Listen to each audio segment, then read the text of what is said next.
drank coffee every day, all day. And I was like, man, I don't want to be like those guys, right? Yeah, So I never really picked up the habit. yeah. I never did until about the past year. I was always just like a Red Bull guy, or I drink water and try and just push through. And then one day I just was struggling. I needed some coffee. And then from then on, I was hooked. Yeah. Yeah, it doesn't take much. No, it doesn't take much at all. And at first I was like, I'll just drink it black. It'll be healthier. And then one day I threw a little sugar. One day I threw a little cream. Now it's like a milkshake. Yeah. But that's one reason I try to stay away because, yeah, I love the different mixtures, but man, it carries so many calories.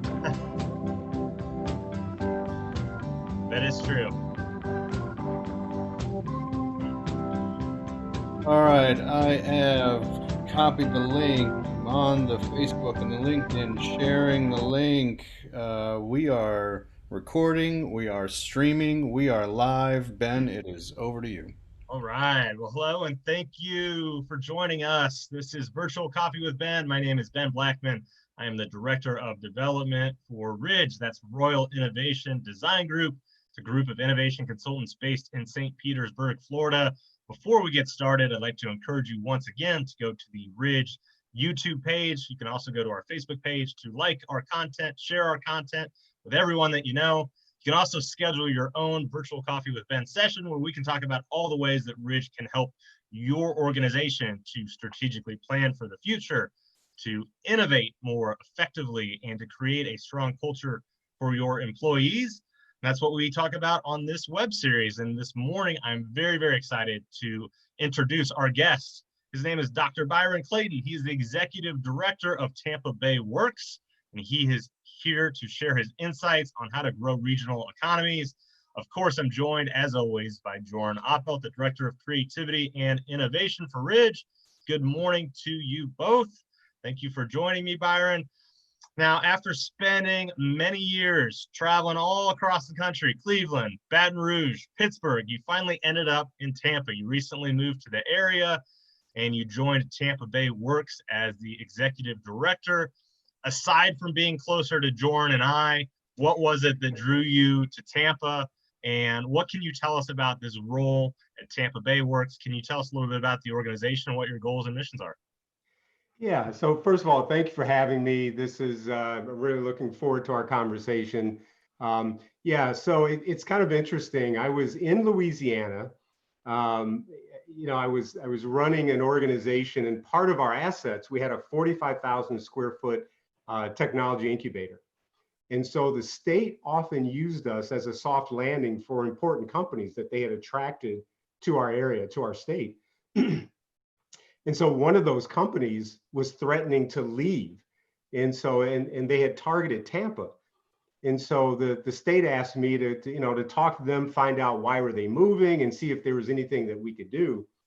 And so I started to really look into Tampa. I talked to the company and they told me that they were looking toward the future and they felt of all the cities they had a choice to move to, that Tampa had the highest potential. Now that kind of interested me. So I said, well, let me get in here and find out what they're talking about. To make a long story short, I think they sold me on Tampa versus me selling them on Louisiana. As I looked into Tampa and really looked at the innovation here, the university structure, the cost of living, the sun, the water, the beach, it just made a lot of sense. And so I began to come here. My wife and I began coming here for vacation to see, is this really as good as they say it is? We ended up here. We targeted, this was back in 2016. So we had targeted to move here from back then, and it finally made it happen last year. That's great. And I can speak from experience. It always starts with a vacation to the area. I came to St. Pete, Tampa, fell in love with it, and then the next thing you know, here I am. So at Tampa Bay Works, you're focused on growing the local economy by aligning workforce supply and demand. Can you explain a little bit about how exactly you do that and what your goals are around that for the area? Yeah, so when you talk about regional economies, what drives regional economies, the prosperity of regional economies, are the businesses. If the businesses are thriving, people are working, the tax base grows, the economy grows. That's just how it works. And the number one driver to business success is talent. There have been a number of studies around the world. Strategy is important, technology is important, but if you don't have the talent to execute, those things don't go very far. And so what we do is we align the supply and demand of talent. So we work with the important industry sectors here to look for workforce shortages, so critical workforce shortages that are hampering their businesses. And we build the talent pipelines to consistently supply talent. That involves going back into the pipeline, looking at university structures and what they're providing, community colleges, high schools, and sometimes even grade schools and community-based organizations. The whole idea is the talent pipeline is only as strong as its weakest link. So we really have to look for those weak links and strengthen those weak links. And the thing is the stronger the talent pipeline, the more able companies are, the more companies can put the right people in the right positions to help them adapt, to grow, and to thrive. And that's really important right now because as I'm sure you know and are feeling, we're all adapting to the new normal as it's forming. So having those strong talent pipelines is really important. And it's also important for the region because the main reason that people companies move to different regions is they're in search of talent. So having a strong talent pipeline is essential to attracting businesses. And also for regions like ours that, there's a lot of innovation here. So we have companies that are growing very fast, right? Companies that have been invested into are growing really fast. Once they get to a certain point, the coasts start to call. Silicon Valley, Boston, New York start to call. Yeah. And what they sell them on is talent. They say, well, if you really want the talent to grow and thrive, you need to come to Silicon Valley. You need to come to Boston. The more we develop the strong talent pipelines here, the more we're able to keep those companies here. So that's what we focus on. Now, for this area in particular, and I don't know if you can divulge this information, are there certain sectors where the talent in the Tampa area is particularly strong, and then there are other areas that are maybe a little bit of a weaker point that you're focused on growing? Well, it's kind of a mixed bag, right? So all the important industries here have strengths and weaknesses when it comes to talent. Right now, currently, and we focus on manufacturing and healthcare. On the manufacturing side, of course, there's skilled talent gaps. We all know about that. But what most people may not know is one of the pain points for manufacturing industries are the entry-level jobs. They're essential to have people who can work in those jobs. And those jobs often are career paths or have career paths to much better and higher paying jobs. But getting those people over to manufacturing is tough in those entry-level jobs. And so that's where we started focusing first. And we do a number of things and we actually built out a new talent pipeline for that area. In healthcare, there were two areas that were big weaknesses for our area. One was surgical technologists. And this is something that is normally taught in two-year schools. And also what's called a medical laboratory scientist. These are people that work with disease diagnosis and cures in the laboratory. And we had a particular weakness there as well. And to give you an example of scope, over the next 5 years, we need to hire over 600, nearly 700 medical lab scientists. Over the next 18 months, we need to hire nearly 400 surgical technologists. And those entry-level jobs, over the next 18 months, we needed to hire nearly 500. And so, these are areas that there's lots of opportunity. And even through COVID, things have changed, but those opportunities are there. And as we get into the recovery, they're going to bounce back like everything else. You mentioned COVID, and obviously this has been a year unlike any other. So we always ask our guests a simple question, and that is, how has the pandemic affected your work? And how has it affected the talent pipelines in this area? Yeah, like everybody else, the work was disrupted, right? So we were on a roll. We had, we were doing monthly meetings with our manufacturing and healthcare groups, and these are employers that we meet with monthly. So the work was disrupted because everybody was disrupted. Um, and just in general, our clients went from our members went from how do we grow to how do we survive, and that happened overnight. And so what we quickly did is our priorities shifted along with their priorities, and unlike other recessions, this one is just different because we found parts of businesses, not only certain types of businesses in certain sectors were affected more than others, but even parts of the same business were more affected.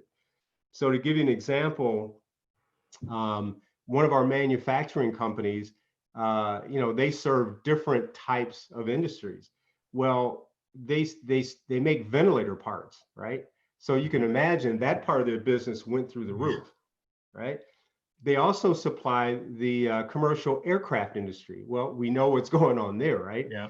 So it was a very strange mix. And even in healthcare, it was the same thing. For hospitals, elective surgeries tanked, right? That wasn't a priority. People were not getting elective surgeries. On the other hand, anything to do with COVID testing or care, obviously that's a priority. Even for the testing labs here, if you think about it, they're obviously really involved with COVID testing, right? So that part of their business is great. However, the standard testing, I'm going in for a blood test, right? I'm going to have an elective surgery. I need some testing. I need some x-rays. All of that stuff went down. So all the priorities shifted, ours shifted with them. And because we're so focused on communicating with employers, we were affected almost immediately. The good news is that in any kind of disaster, there's opportunity. So for the manufacturing side, for example, they see this as an opportunity to attract more people to manufacturing, right? So to get smarter about that, because there will be a recovery. So let's start preparing now and adapting now for that recovery. Yeah, that leads me to the next question I had for you. I know in your past, you've had the opportunity to be a CEO of a few different organizations. And so I'm curious what your advice would be for businesses that are struggling through the pandemic. If you think that this is the right time to reevaluate strategic priorities or make a business pivot, or is it a time to really invest in innovation or new talent pipelines? What is your perspective having run companies in the past? Yeah, look for the opportunity, right? Yeah. So now is your opportunity. Everything is changing. So if you don't adapt, if you're not paying attention to your markets, you're probably going to be in trouble. A lot of companies tend to retrench right now. That is my personal advice, wrong thing to do. Look for the opportunity while things are changing. And look at the tech stocks right now, right? So, you would think that the stock market would be just in a world of hurt.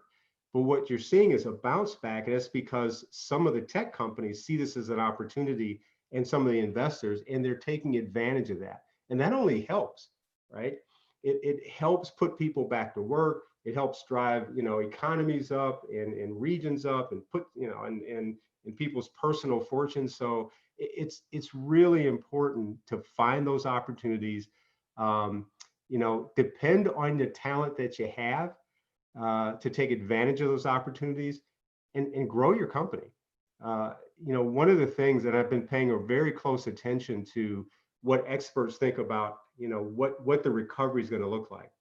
And so most experts are talking about a V-shaped recovery. Mm-hmm. So if you think about a V, we went down really quickly into this recession, quicker than any other recession, right? Or depression. However, we're going to come out of it. Now, we're not going to come out of it as quickly as we went into it. So it's more of a slanted V, but they're thinking it's going to be a V. We're going to come out of it, pretty quickly. If you think about the Great Recession, took us 6 to 8 years to really get back to where we were.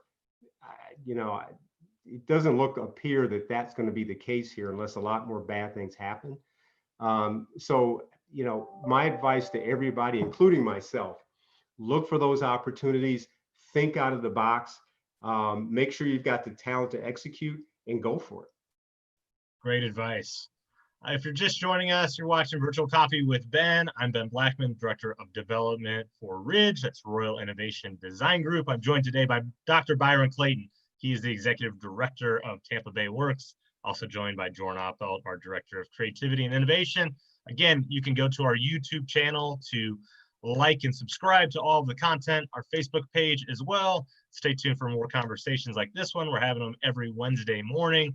We were just talking with Byron about some of the trends in the economy and the V-shaped curve and when we're going to get out of this, which nobody really knows. But I'm curious, Byron, are there any other workforce related trends that you're particularly interested in or keeping an eye on as we look towards the back half of this year and then on into the future?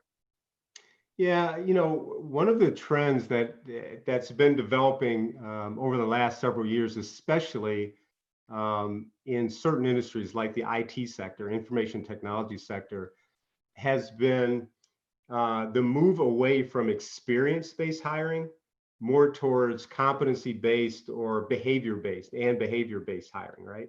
And what I mean by that is, you know, a lot of companies now, you know, they want people with 5 years of experience, right? 3, 5, 10 years of experience. Those people are very, very hard to find. And for companies that don't adapt and just say, well, that's who we want, you know, those are the companies that are waiting on the talent to show up, and they don't show up, and those companies suffer. What a lot of progressive companies have started doing over the last several years is to say, well, let's open our minds a little bit and let's look for competencies, right? Whether you have experience or not, it doesn't matter if you can do the job. So let's look, what are your real competencies? Can we determine what those are, right? What those hard skills are? And also, the other side of the coin, which is, I think, more important actually, are the soft skills. How are you going to behave once you get into my company? Are you going to play well with others, right? Are you going to be willing to learn? Do you communicate well? Are you creative? Are you a critical thinker? I mean, it's all those things.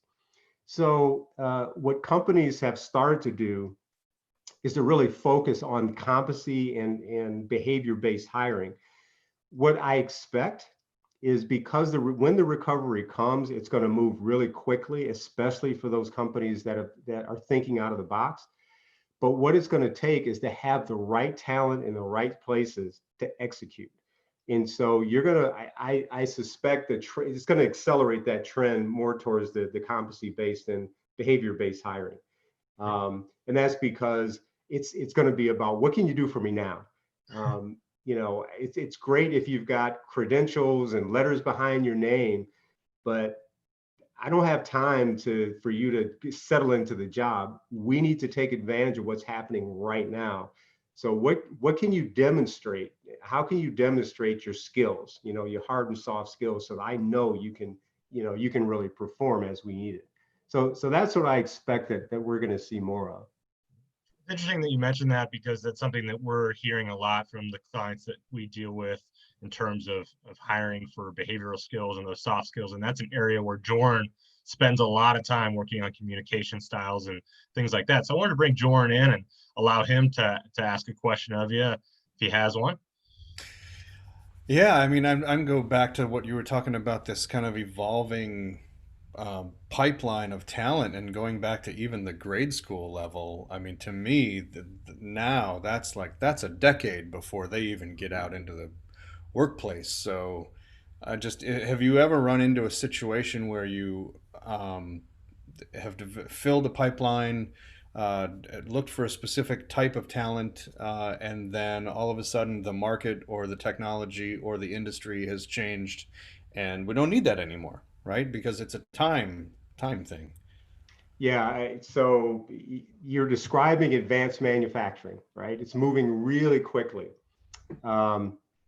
And that's where, I've spent years in advanced manufacturing, robotics, artificial intelligence, et cetera. And that's an area that technology is moving really quickly.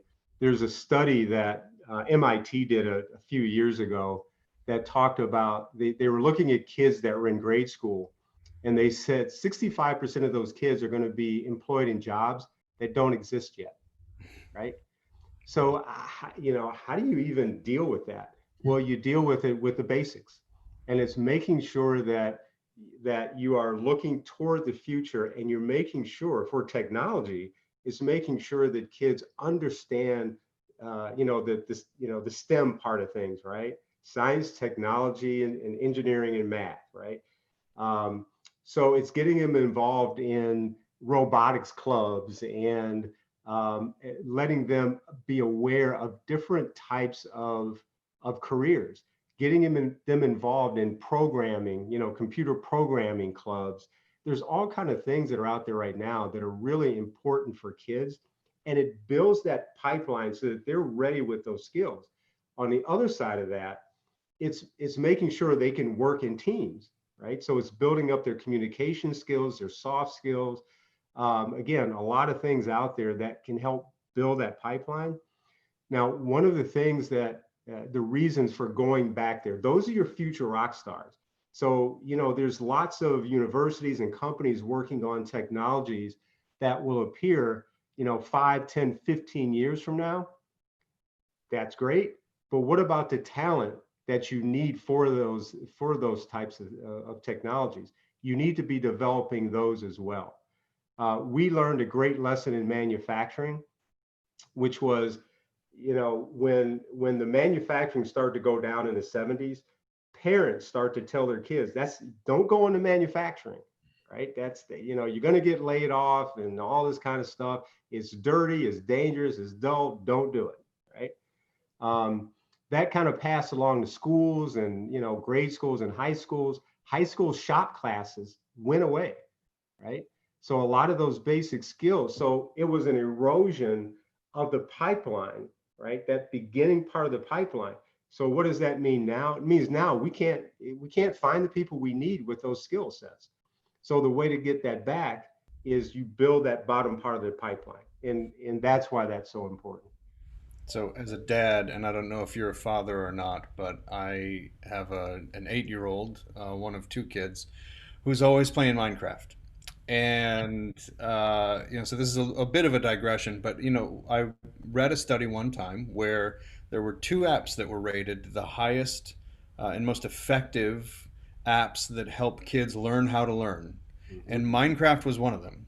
And so I just wonder, are you a believer in like that games, because there's this argument about screen time and device time, and can gaming be something that shapes the powerful minds of the future, or is it just a distraction? What do you think? It is a great way to, and you said it, learn how to learn. Yeah. That's really the key. And I use that all the time. If you can teach your kids to learn how to learn, they're going to be great. They're going to be fine. Because to your point before, as technology moves forward, as business practices move forward, and right now business operates at the speed of light. Um, People that know how to learn and are not only have the ability, but they love to do it, they can reinvent themselves as they need to adapt to whatever opportunities present themselves. And so I am a father, a grandfather, and a great grandfather, right? And so I pass that along to all of my family, that it's really important just to learn. It starts with just reading. That's where it starts, and from there it can get into all kinds of things. Software programming is a great way to learn because you become a critical thinker, right? So yeah, I am a big proponent of that.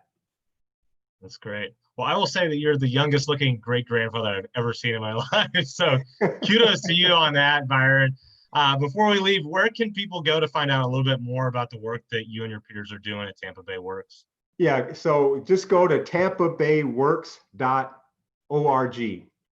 and contact me, right? So Okay. things are moving fast. So our website may not be, it's not updated as much as it should be right now because we're moving really fast. So go there, you find my contact information, contact me, and let's talk about the new normal and what we can do to help. Yeah. And they can also reach you on LinkedIn, which is how we got connected. I reached out to Byron, was really impressed with his profile, and we started talking. And here we are months later interviewing you on our web series. So thank you so much for joining us. It was really insightful. That's Dr. Byron Clayton of Tampa Bay Works. I'd like to thank Jordan Appel, of course, for helping to run the show. If you guys are interested in learning more about Ridge and how we're helping companies, you can go to ridge.com. That's RIDG.com. You can also subscribe to our YouTube channel for more content just like this. Thank you all for tuning in. Stay safe out there. I'll see you next time. Thanks, Byron. Great to meet you.